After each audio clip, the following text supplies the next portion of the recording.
باللہ العلی العظیم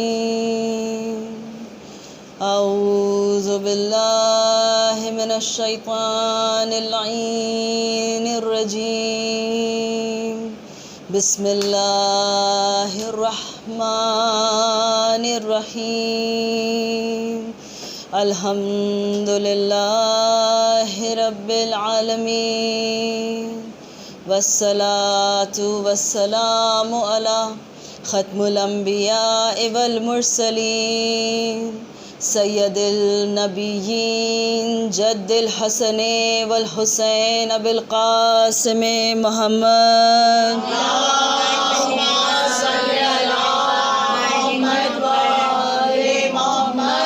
وأهل بيته الطيبين الطاهرين المعصومين المظلومين ولعنة الله على أعدائهم أجمعين أما بعد فقد قال الله تعالى في كتابه الحكيم والقرآن المجيد بسم الله الرحمن الرحيم قل لا اسألكم علیہ اجرا الا المودۃ فی القربى صدق اللہ العلی العظیم صلوات علی محمد وآل محمد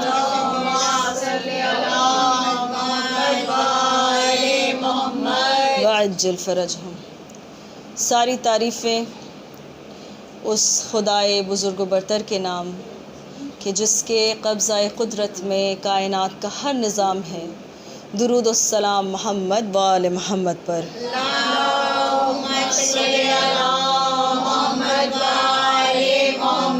وعجل فرجہم۔ کنیزان سیدہ، عزاداران سید الشہداء، گزشتہ کل میں نے آپ کے سامنے چند باتیں عرض کی تھیں۔ عنوان ہمارا اس عشرہ اولا، عشرہ اول محرم الحرام 1442 ہجری کے لیے یہ ہے کہ عزاداری ہی اصلاً اجر رسالت ہے، اور اسی عنوان سے متصل، اسی پر مشتمل ہماری یہ تقاریر کا سلسلہ چلتا رہے گا، اور حسب حیثیت چند مطالب میں روزانہ پیش کروں گی۔ گزشتہ کل میں نے یہ بھی آپ کے سامنے عرض کیا تھا، خواہ کہ زیادہ تر لوگ تھے لیکن کچھ عادت سے مجبور ہوں اور کچھ فطرت سے، کہ جب تک مطمئن نہیں ہو جاتی کہ ایک بات زیر ذہن ہو گئی ہے تب تک میں آگے نہیں بڑھتی۔ تو عزیزان گرامی، پروفیشنل ہیزرڈ ہے یہ ایک ٹیچر ہونے کا کہ انسان ذرا ریپیٹیٹیو ہو جاتا ہے، بار بار ایک ہی بات کو دہراتا رہتا ہے جب تک کہ اسے اطمینان نہیں ہو جاتا، آدھے وقت خود اپنے آپ کو مطمئن کرنے کے لیے۔ بہرحال تو مطالب جو کل پیش کیے گئے، بات یہ ہے کہ اگر ہم کسی کو کچھ سکھلانے کو بیٹھیں تو ہم شروع سے شروع کریں۔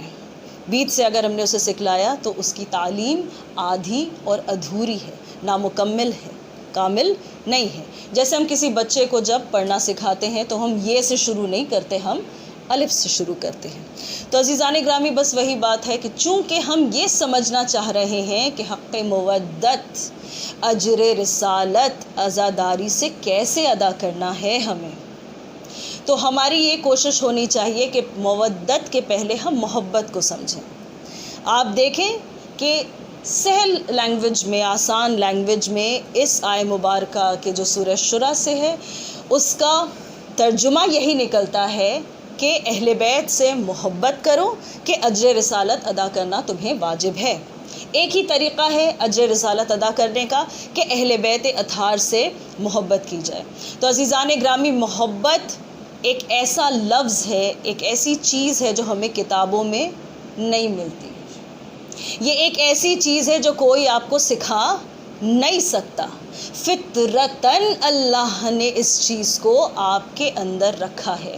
جیسے آپ کے اندر تجسس کو رکھا ہے، کیوریوسٹی کو رکھا ہے، بالکل اسی طرح محبت کو رکھا ہے۔ ہر احساس جو انسان سیکھتا ہے اس کے بعد سیکھتا ہے۔ محبت ایک ایسی چیز ہے کہ جو انسان کی فطرت میں شامل ہے۔ تو عزیزان گرامی، یہ بھی سمجھ میں آ گیا کہ عزاداری اگر اجر رسالت ہے، اور اگر اجر رسالت یہ ہے کہ انسان اہل بیت سے مودت اور محبت کرے، تو پھر ہر کسی کو عزاداری کرنا چاہیے۔ کیونکہ دنیا میں ہر کوئی ان کا محتاج ہے، کیونکہ دنیا میں ہر کسی پہ انہوں نے مہربانی کی ہوئی۔ توجہ ہے یا نہیں ہے؟ عزیزان گرامی، آپ کے سامنے کل میں نے یہ بھی عرض کیا تھا کہ ہمارے 8ویں امام رضا علیہ الصلاۃ والسلام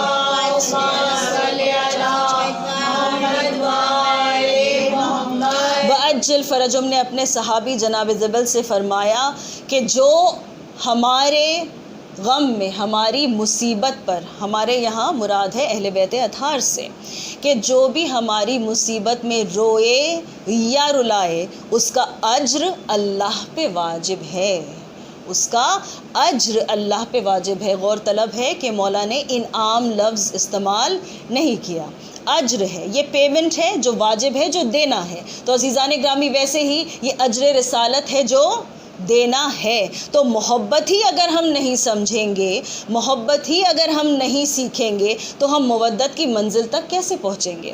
ہم سمجھیں گے کیا؟ اور عزیزان گرامی خواہ مخواہ اس اتنی آسان سی بات کو پیچیدہ بنائے گا کہ صاحب ہم اجر رسالت کیسے ادا کریں، ہم کن کو مانیں کہ قربا کون ہے، بڑا پیچیدہ کر دیا گیا معاملہ، جبکہ معاملہ بہت ہی آسان تھا۔ دیکھ لو کہ رسول کے ہمارے کون ہیں، دیکھ لو کہ رسول کا انر موسٹ سرکل کون سا ہے، اس میں کون کون ہے؟ بس وہی قربا ہے کہ جن سے جسمانی قرابت داری ہے، خون کے رشتے ہیں، جن سے روحانی قربت ہے، کردار کے لحاظ پر جو رسول کے آس پاس ہیں۔ یہ دیکھ لو کہ علم میں کون قریب ہے، یہ دیکھ لو کہ حلم میں کون قریب ہے، یہ دیکھ لو کہ اخلاق میں کون قریب ہے، یہ دیکھ لو کہ گھر میں کون قریب ہے، یہ دیکھ لو کہ میدان میں کون قریب ہے، یہ دیکھ لو کہ نماز میں کون قریب ہے، یہ دیکھ لو کہ تمام تر عمل انجام دینے میں کون قریب ہے، تو تمہیں سمجھ میں آ جائے گا کہ اہل بیت اطہار کون ہیں۔ یہ وہ ہیں کہ جن کی محبت واجب ہے اجر رسالت ادا کرنے کے لیے۔ ایک درود پڑھیں مل کر۔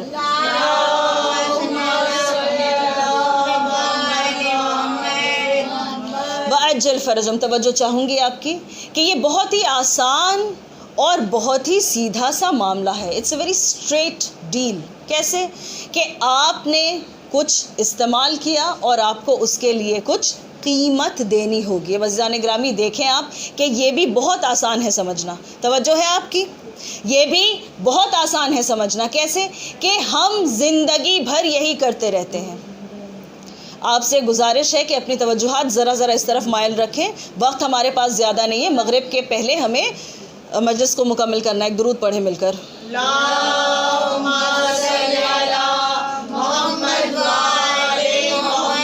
وعجل فرجہم۔ تو کنیزان سیدہ یہ بہت ہی سیدھا سا ایک معاملہ ہے۔ وہ کیا؟ ہم ہر وقت یہی سوچتے رہتے ہیں کہ یہ چیز ہمیں حاصل کرنا ہے اور اس کی ایک قیمت دینا ہے کہ نہیں ہے؟ یہ چیز ہمیں حاصل کرنا ہے، اس کی ایک قیمت دینا ہے۔ دیکھیں صبح جب آپ اٹھیں، آپ اپنے گھر کے لیے جو کچھ مہیا کرنا چاہتے ہیں تو آپ کے ذہن میں یہ رہتا ہے کہ اس کی قیمت ہمیں دینی ہے۔ سامان ابھی آپ نے لیا نہیں ہے، ابھی شاید ڈیسائیڈ بھی نہیں کیا کہ آپ کو کیا لینا ہے، لیکن قیمت جو ادا کرنی ہے پہلے آپ نے اپنے پاس رکھ لی۔ ٹھیک ہے؟ اچھا یہ چیز بھی جو ہے، یہ فلسفہ بھی جو ہے کہ مال قیمت، یہ جو انٹریکشن ہے، یہ جو ڈیل ہے، یہ ہمیں فطرتاً آتی ہے۔ ایک چھوٹا سا بچہ، ٹھیک ہے، ایک بہت ہی چھوٹا سا بچہ کہ جو ابھی نہ بولنا جانتا ہے نہ کچھ سمجھتا ہے، اسے آپ کیسے اپنے پاس بلاتے ہیں کہ اس کا کوئی پسندیدہ کھلونا یا کوئی مٹھائی آپ اسے دکھاتے ہیں کہ اگر تم میرے پاس آ جاؤ تو ہم تمہیں یہ دیں گے۔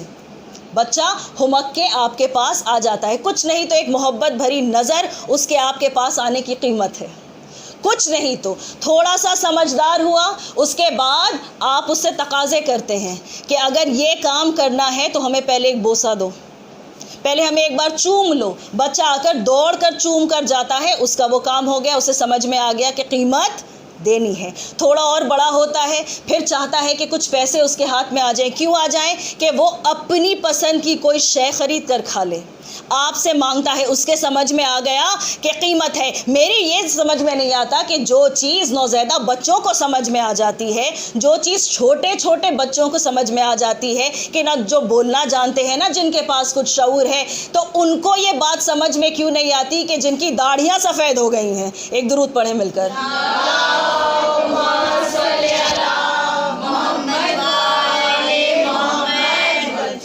ایک اس سے بہتر درود پڑھیں. اللہم صلی علی محمد وآل محمد وعجل صلی علی محمد وآل محمد وعجل فرج میزان گرامی سرور کائنات صلی اللہ علیہ وآلہ وسلم. اللہم صلی علی محمد وآل محمد وعجل فرجم کا یہ ارشاد ہے کہ جس کے دل میں میرے لال حسین کی محبت ایک مرتبہ گھر کر لے تو پھر یہ وہ محبت ہے کہ جس کی گرمی ہر دن بڑھتی ہے، ابدا ہمیشہ بڑھتی رہے گی. یا موت کا بھی کوئی تصور نہیں ہے کہ ہمیشہ اس کے دل کی محبت بڑھتی رہے گی. تو عزیزان گرامی محبت گرمی ہے، سستی نہیں. اگر ہم عزاداری کے لیے آئے ہیں، اجر رسالت ادا کرنے آئے ہیں تو خود کو آمادہ کریں اور بالکل پورے جوش و خروش کے ساتھ اس مجلس کو انجام دیں. انشاءاللہ ایک درود پڑھیں مل کر.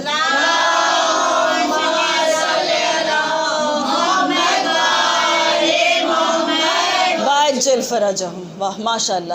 تو عزیزان گرامی عرض میں یہ کر رہی تھی کہ یہ مال اور قیمت کا جو فلسفہ ہے وہ کائنات میں پھر فطرتاً آتا ہے یا نہیں آتا. یہ انسان کو سمجھ میں آ جاتا ہے کہ جو چیز ہمیں چاہیے اس کی ایک قیمت دینی ہوگی اور جتنا جلدی یہ سمجھ میں آ جائے اتنا بہتر ہے. مولا کائنات علی ابن ابی طالب علیہ الصلاۃ والسلام فرماتے ہیں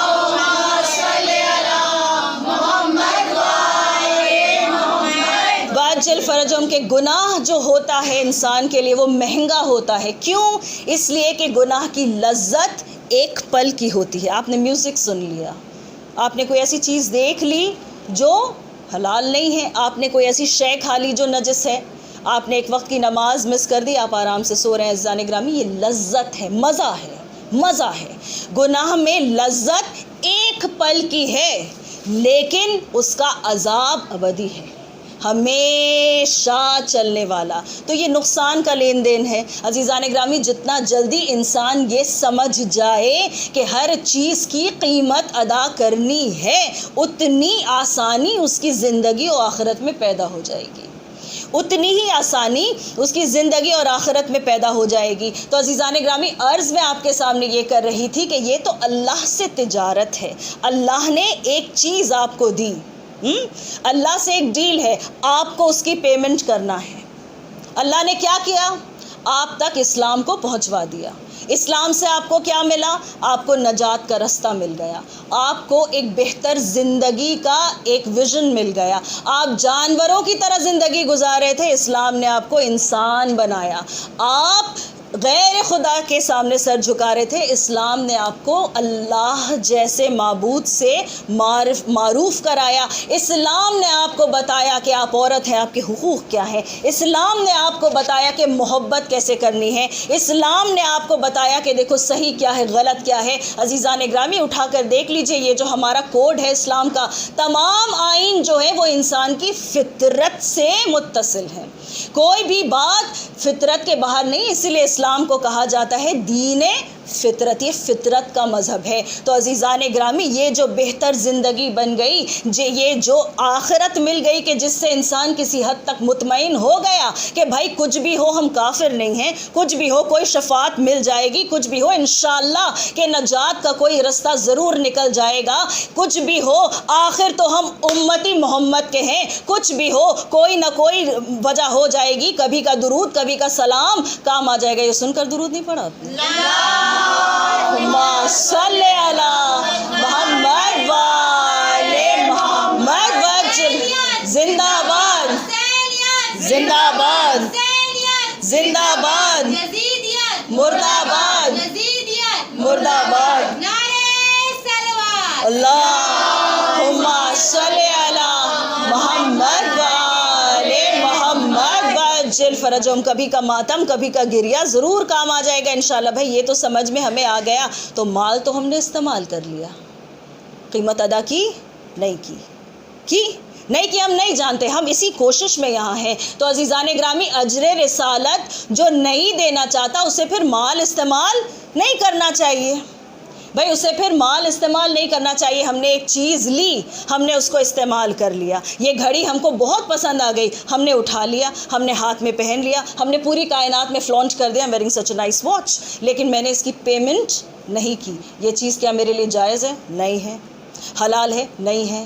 کیا یہ ایمان ہے؟ نہیں ہے. تو عزیزان گرامی, وہ جو نماز پڑھتے ہیں اجر رسالت دیے بغیر, ان کی نماز جائز ہے؟ نہیں ہے. وہ جو روزے رکھتے ہیں اجر رسالت دیے بغیر, کہ پہلے سب کچھ لے لیا اور اس کے بعد کہا کہ صاحب اہل بیت سے محبت تو ہم نہیں کر سکتے, لائیے ہم کو ڈھونڈ کر دکھائیے کہاں پر ہے, لائیے کیسے کرے بتائیے. بھائی یہ بہت زیادہ قیمت ہے, یہ دام بہت زیادہ ہے, یہ در بہت زیادہ ہے. ہم اس کو دینے پر آمادہ نہیں ہیں, ہم نہیں دیں گے, ہم نہیں دیتے.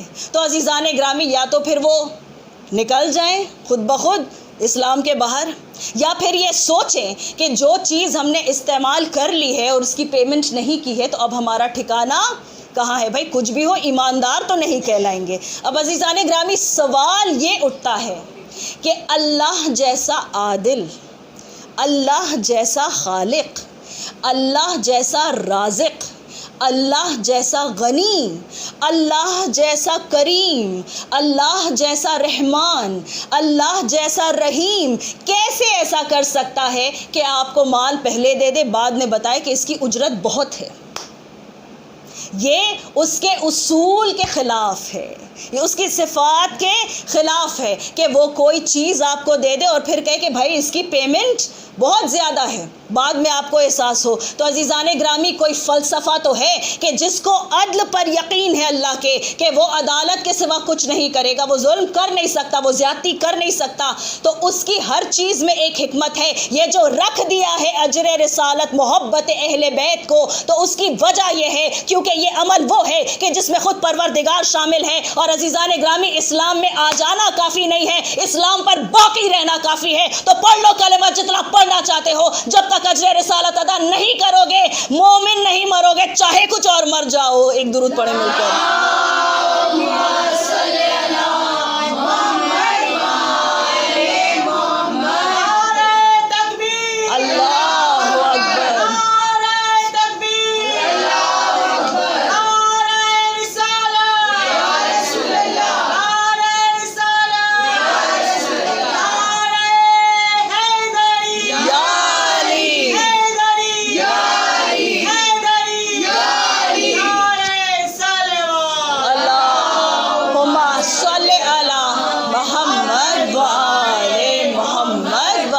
فرجم. کر لو جو کرنا ہے, اب تو تم نے مال استعمال کر لیا, اب اگر اس کی قیمت نہیں دو گے تو سمجھ جاؤ. اور قیمت مانگنے والا تو ایسا ہے کہ اسے کسی کی محتاجی نہیں, کسی کے سجدے کی ضرورت نہیں, اجر رسالت کی اس کو لینے کی کیا ضرورت. لیکن یہ تمہاری بقا کے لیے ہے, یہ تمہاری فلاح کے لیے ہے, کہ اس لیے رسول نے اپنی وصیت میں یہ کہا تھا کہ یہ اہل بیت ہیں اور یہ میری کتاب ہے. اگر ان دونوں سے جڑے رہے تو آ کر مجھ پر حوض کوثر سے ملو گے. انی تارک فیکم الثقلین کتاب اللہ و عطرتی اہل بیتی, کہ میں نے کتاب بھی چھوڑی ہے اور میں نے اپنی عطرت اپنے اہل بیت بھی چھوڑ دیے ہیں. تو عزیزان گرامی, یہ دو چیزیں ہیں جو ہمارے روحانی باپ نے ہمیں دی ہیں. امت کا روحانی باپ نبی ہوتا ہے, یہ ورثے میں ملی ہے اس کو کہ جو خود کو امتی کہتا ہے. اب جو اپنے باپ کا نافرمان ہو جائے, اب جو اپنے باپ کی دی ہوئی چیز کی قدر نہ کرے, پھر اس کو ہم کیا کہیں, پھر اس کو ہم کیا کہیں. تو عزیزان گرامی, سمجھ میں آ گیا کہ محبت طریقہ ہے اجر رسالت ادا کرنے کا, اور یہ مال قیمت کی ایک اسٹریٹ ڈیل ہے کہ اگر آپ نے نہیں کی تو پھر کوئی بھی چیز قبول نہیں کی جائے گی, منہ پہ مار دی جائے گی ہر وہ چیز کہ جو مودت اہل بیت سے ہٹ کر ہو, کہ جو چیز مودت اہل بیت سے ہٹ کر ہو. عزیزان گرامی, جو بھی اہل بیت سے محبت نہیں کرتا وہ اپنی فطرت کے خلاف کام کرتا ہے. جو اپنا وفادار نہیں, جو اپنا وفادار نہیں, دیکھیں اپنی فطرت سے ہٹ کے کرتا ہے. بھائی ہم نے اسٹیبلش کر لیا محبت فطرت میں ہے, کن سے؟ جو بہتر ہیں ان سے کرو. جو بہترین ہے ان سے کرو، جنہوں نے تم پر انعام کیا ان سے کرو، جنہوں نے تمہیں سب کچھ دیا ان سے کرو، جو تمہارے محسن ہیں ان سے کرو، جنہوں نے تم پر احسان کیا ان سے محبت کرو۔ تو اب جو ان سے محبت نہیں کرتا، جو تلاش کرتا ہے کتابوں میں، بھائی یہاں سے لائیے وہاں سے دکھائیے، جو تلاش کر رہا ہے وہ اپنی فطرت سے وفادار نہیں، اور وہ جو اپنی فطرت سے وفادار نہیں وہ نبی سے وفاداری کیا کرے گا؟ ایک درود پڑھیں مل کر۔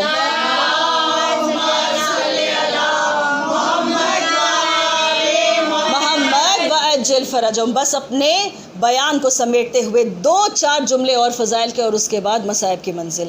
کہ عزیزان گرامی، اگر تجارت کا سلیقہ سیکھنا ہے اللہ سے، اگر اللہ سے کوئی بزنس ڈیل کرنا سیکھنا ہے تو بس سورہ حلقہ کی طرف نظر کیجئے، سورہ دہر یا سورہ انسان جسے کہا جاتا ہے اس کی طرف نظر کیجئے، کہ جہاں پر ہم یہ دیکھتے ہیں کہ پنجتن پاک نے 3 دن لگاتار روزے رکھے، لیکن عین افطار کے وقت کوئی سائل آیا، مسکیناً و یتیماً و اسیرا۔ دیکھیے اس میں بھی ایک میسج ہے کہ جو سوسائٹی میں سب سے زیادہ مجبور طبقہ ہے ان کی مدد کیجئے۔ تب اللہ کیا کرتا ہے؟ اللہ شکریہ ادا کرتا ہے۔ اور اللہ نے کیا لفظ استعمال کیا؟ میں نے کیوں اس بات کو چنا؟ الا حبہ مسکینا و یتیما و اسیرا، کہ یہ کھلاتے ہیں مسکین کو، یتیم کو، اسیر کو، ان کے شکریہ کا ویٹ نہیں کرتے، یہ انتظار نہیں کرتے، نہ توقع کرتے ہیں کہ کوئی انہیں شکریہ ادا کرے، لہٰذا اللہ ان کا شکریہ ادا کرتا ہے۔ اور یہ کس چیز میں کرتے ہیں؟ سوائے میری محبت کے اور کوئی وجہ نہیں ہے۔ تو یہ محبت ہے عزیزان گرامی جو پنجتن پاک علیہ السلام نے اللہ سے کر کے دکھائی، کہ 2 بیمار بچے ہیں کہ جو ابھی ابھی بیماری سے اٹھے، حسنین کریمین علیہ السلام کہ جو ابھی بیماری سے اٹھے ہیں، لیکن ہر دن افطار کے وقت روٹیاں جو ہیں وہ دے دی جاتی ہیں، اور ایک ایک روٹی کے عوض میں آپ سے کہہ رہی تھی نا کہ اللہ سے تجارت کا سلیقہ سیکھیے، کہ ایک ایک روٹی کے عوض میں، بھائی 3 دن 5 15 روٹیاں آسمانوں پر گئیں، 31 آیات اتری، ایک روٹی پر اللہ نے قرآن کی 2 آیات بھیجی ہیں۔ یہ ہے دام عزیزان گرامی، اور یہ ہے تجارت کرنے کا سلیقہ۔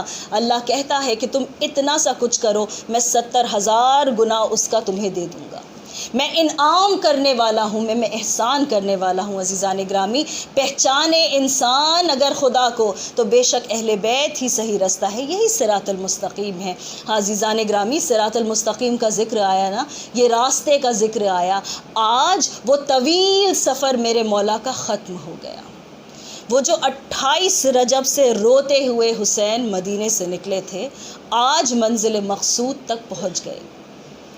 دوپہر میں ایک امام بارگاہ میں مجلس پڑھتے ہوئے میں نے ایک بات عرض کی کہ جب ہم کربلا جاتے ہیں نا، یا وہاں سے واپس ہو کر آتے ہیں، اور اللہ ہم سب کو نصیب کرے انشاءاللہ، بارہا نصیب کرے انشاءاللہ، کہ جب ہم وہاں سے آتے ہیں یا وہاں جانے کا سفر جب ہم آمادہ ہوتے ہیں اس کے لیے، تو ہم کہتے ہیں کہ ہماری قسمت میں یہ مولا نے لکھ دیا، ہماری قسمت میں یہ مولا نے لکھ دیا، ہماری قسمت جاگ گئی، ہماری قسمت بن گئی کہ دنیا اور آخرت اب دونوں سنور جائیں گی۔ کیوں؟ اس لیے کہ ہم حسین کے مہمان ہو گئے، ہم اس زمین پر جا رہے ہیں جس کا مالک حسین ابن علی ہے۔ عزیزان گرامی، وہ زمین جو کائنات کی قسمت بناتی ہے، حسین آج اس کی قسمت بنا رہے ہیں۔ آپ دیکھیں کہ جب میرے مولا وارد ہوئے کربلا میں تو میرے مولا کا رہوار رک گیا، بار بار رہوار کو تبدیل کیا گیا، بار بار گھوڑوں کو بدلا گیا، حتیٰ یہ کہ 7 مرتبہ سواری کو بدلا گیا، لیکن ایک نے قدم آگے نہیں بڑھایا۔ یہ جانوروں کو بھی حس ہے کہ احترام مقتل حسین کیسے کیا جاتا ہے، یہ حس جانوروں میں بھی ہے، بے زبان لاشعور جانوروں میں بھی ہے۔ عزیزان گرامی، ایک مرتبہ میرے مولا نے جھک کر اس خاک کو اٹھا کر سونگا اور کہا بس ہم یہیں قیام کریں گے، بس ہم یہی قیام کریں گے۔ عزیزان گرامی، جیسے ہی مولا نے یہ کہا، ایک مرتبہ سب محملیں اتاری جانے لگیں۔ مولا نے کہا کہ تمام خیموں کو دیکھو ساحل کے پاس لگانا، میرے ساتھ میرے گھر کے چھوٹے چھوٹے بچے ہیں، میرے ساتھ علی و فاطمہ کی بیٹیاں ہیں، میں نہیں چاہتا کہ اس دشت بلا میں کوئی گرمی سے پریشان ہو جائے۔ ننھے ننھے بچے ہیں ساحل کے کنارے خیام کو لگانا۔ عزیزان گرامی، کیا انتظام ہے، کیا انتظام! اور اس کے بعد بنی اسد کے لوگوں کو بلا کر میرے مولا نے پوچھا کہ یہ بتاؤ کہ اس زمین کا نام کیا ہے، اس زمین کا نام کیا ہے؟ جتنے بزرگ تھے بنی اسد کے آئے، اور ایک مرتبہ آنے کے بعد لوگوں نے کہنا شروع کیا کہ اسے نینوا کہتے ہیں، اسے ماریا کہتے ہیں، اسے غازویہ کہتے ہیں، کہ ایک بزرگ نے کہا کہ اسے کرب و بلا کہتے ہیں۔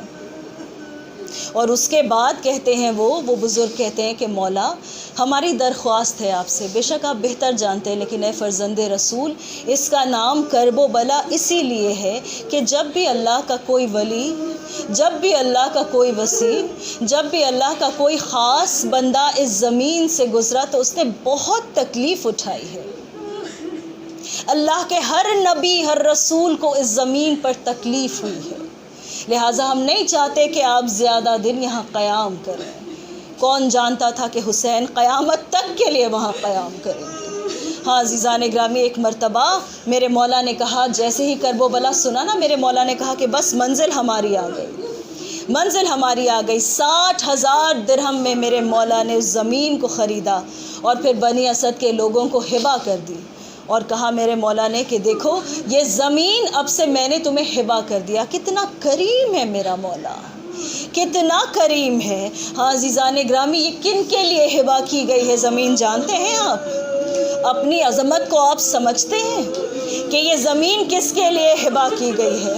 ہاں عزیزان گرامی، جب وصیت فرمائی حسین نے نا، ایک وصیت آپ کے لیے بھی ہے، ایک وصیت آپ کے لیے بھی ہے۔ ایک مرتبہ بنی اسد کے مردوں سے میرا مظلوم مولا کہتا ہے کہ دیکھو عنقریب کہ ہمیں یہاں قتل کر دیا جائے گا، اشقیاء ہمیں گھیرے ہوئے ہیں، ہر کا لشکر ہے نا ساتھ ساتھ جو چل رہا ہے، کہ اشقیاء ہمیں گھیرے ہوئے ہیں، ہم جو یہاں قیام کریں گے عنقریب ہمیں قتل کر دیا جائے گا۔ میں فرزند رسول ہوں، میں تم سے یہ کہتا ہوں کہ دیکھو ہمارے لاشوں کو بے گور و کفن مت چھوڑ دینا، ہمارے دفن و کفن کا احترام کے ساتھ کوئی انتظام ضرور کر دینا۔ مظلومیت حسین کی سمجھیں، غریب الوطنی حسین کی سمجھیں۔ اس کے بعد میرا مولا خواتین کو مخاطب کر کے کہتا ہے کہ اگر تمہارے مرد خوف سے آنا نہ چاہیں تو تم جب ساحل پر پانی بھرنے آنا تو تھوڑی تھوڑی خاک اٹھا کر ہماری لاشوں پر ڈال دینا، تھوڑی تھوڑی خاک اٹھا کر ہماری لاشوں پر ڈال دینا۔ حسین کی مظلومیت اور بڑی نظر آئے گی اگر آپ اگلی وصیت سنیں گے۔ میرا مولا چھوٹے چھوٹے بچوں کو بلا کر کہتا ہے کہ طفلان بنی اسد سن لو کہ اگر تمہارے والدین خوف سے نہ آئیں تو تم کھیلنے کے بہانے اس طرف آنا، ایک ایک مٹھی خاک اٹھا کر ہمارے بے گور و کفن لاشوں پر ڈال دینا۔ یہ ہے مظلومیت حسین کی۔ ہم کیوں نہ روئیں، ہم کیوں نہ تڑپیں کہ اس غریب الوطنی میں، اس مظلومیت میں بھی ہمارے مولا نے ہمیں یاد رکھا۔ ہاں عزیزان گرامی، چوتھی وصیت میرے مولا نے یہ کی کہ زمین کو میں نے جو ہبہ کیا ہے تم لوگوں کو، اے لوگوں سنو کہ اس پر زراعت کرنا، اس پر کھیتی باڑی کرنا، اور اس سے جو کچھ ذخیرہ ہو اس سے میرے زائرین کا اہتمام کرنا۔ میرا روزہ یہاں بنے گا، میرے زائرین آئیں گے، میرے شیعہ، میرے محب آئیں گے، میری طرف سے انہیں 3 دن تک میرا مہمان رکھنا۔ اللہ اکبر! خوشا نصیب اس قوم کے، خوشا نصیب اور اس شخص کے کہ جو زیارت امام حسین علیہ السلام پر جاتا ہے کہ خود فرزند زہرا جس کی میزبانی کرے۔ کتنا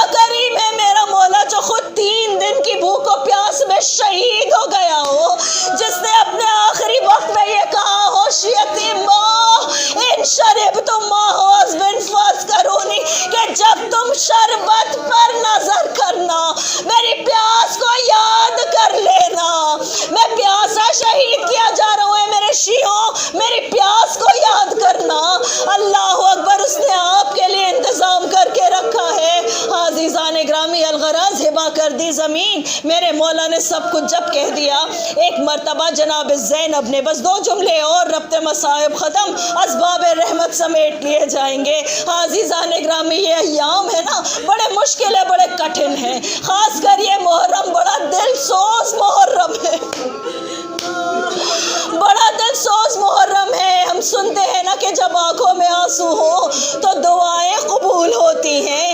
اس زمانے کے معصوم علیہ السلام سے دعا کیجئے کہ ہمیں توفیق عطا فرمائے کہ ہم عزاداری کر سکیں. مولا ہماری امداد کو آئیے، ہم بڑے مشکل، بڑے کٹھن حالات میں پھنسے ہوئے ہیں. اے مولا، ہر طرف بندش ہے، دل مضطرب ہے. مولا ہم ماتم ویسے نہیں کر سکتے آپ کے جد کا، صرف آپ ہیں کہ جو ہماری مشکل کشائی کر سکتے ہیں. مولا مدد کیجئے. عزیزان گرامی، جناب زینب نے کہا، اما فضہ میرا ایک پیغام پہنچا دو، میرا ایک پیغام پہنچا دو میرے بھیا حسین کو. آپ جانتے ہیں جناب فضہ نے آ کر کیا کہا؟ آ کر کہتی ہیں کہ اے مولا، میری آقا زادی آپ سے درخواست کرتی ہے کہ یہ ان کی خواہش ہے. دیکھیے حق کتنا ہے زینب کو علی اکبر پر، کتنی محبت ہے اس پھوپھی کو کہ کہتی ہیں کہ میں چاہتی ہوں بھیا، یہ کہلوا بھیجا کہ میں چاہتی ہوں بھیا کہ یہ زمین میرے علی اکبر کے نام پر کی جائے. انسان کی فطرت ہے نا اولاد سے محبت، انسان کی فطرت ہے نا اس کے لیے مستقبل کے تمام چیزوں کو ایک مرتبہ سمیٹنے کی. ہاں عزیزان گرامی، میرا مولا کہتا ہے کہ فضہ جا کر میرے